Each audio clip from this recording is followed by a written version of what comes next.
Fundamental duties, short, often ignored, but a silent weapon in UPSC's arsenal. While less frequent than rights, questions from duties are pure traps. They look simple but mix memory, concept, and confusion. Today, let's decode both PYQs and practice questions which were given on the Yuki platform to see exactly how UPSC plays with fundamental duties. The first trend from the PYQ analysis, the recall of duties. The 2012 question states identify which among heritage, scientific temper, excellence, protecting weaker sections are actual duties.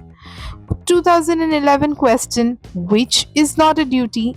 Your answer was clearly voting. So UPSC tests your memories of all 11 duties under Article 51A word for word. Trend 2, single duty placement. The 2015 question, to uphold sovereignty, unity, integrity, is it in preamble, DPSP, fundamental rights, or fundamental duties? The correct answer, fundamental duties. So UPSC isolates one duty and checks if you confuse it with DPSPs or preamble. Trend 3, the conceptual nature. 2017 question asked about enforceability and correlation with legal duties. The answer was they are non justiciable, they are not legally enforceable, and they are not correlative with the legal duties. UPSC goes beyond memory, testing whether you know that duties are moral obligations, so Parliament may legislate. Example, the Prevention of Insults to the National Honor Act.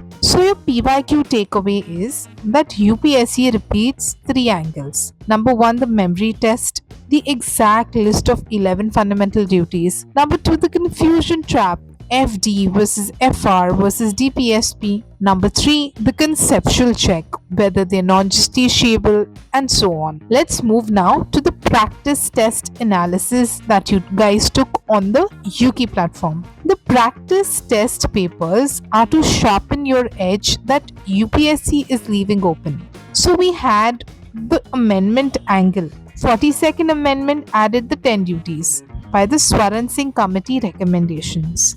The 86th Amendment, it added the 11th duty. The parents have to provide for education for the 6 to 14 years old.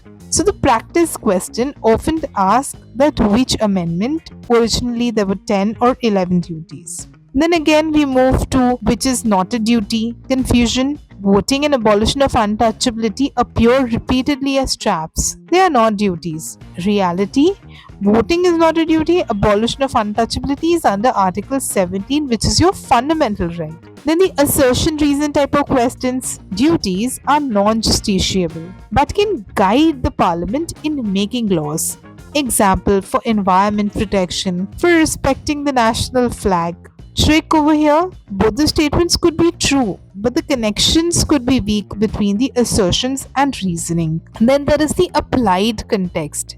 Example, protection of wildlife is a duty. Practice tests often check your ability to link duties with issues like environment, flag, national ideals, etc. Then the committee knowledge. We already know Swaran Singh Committee recommended fundamental duties. This was expected as a factual question. The practice key takeaway over here is that you don't have to rote learn blindly. Duties get tested for memory, amendments, and applications. If PYQs are the skeleton, your practice test fills the gap with traps around what is not a duty, the committee links, and the questions around enforceability. So here's your winning formula. Memorize all your 11 fundamental duties, master the amendments, and keep the concept of non justiciability clear. Don't be fooled by lookalike options. Voting, abolition of untouchability, questions around Gram Panchayat, these are not duties.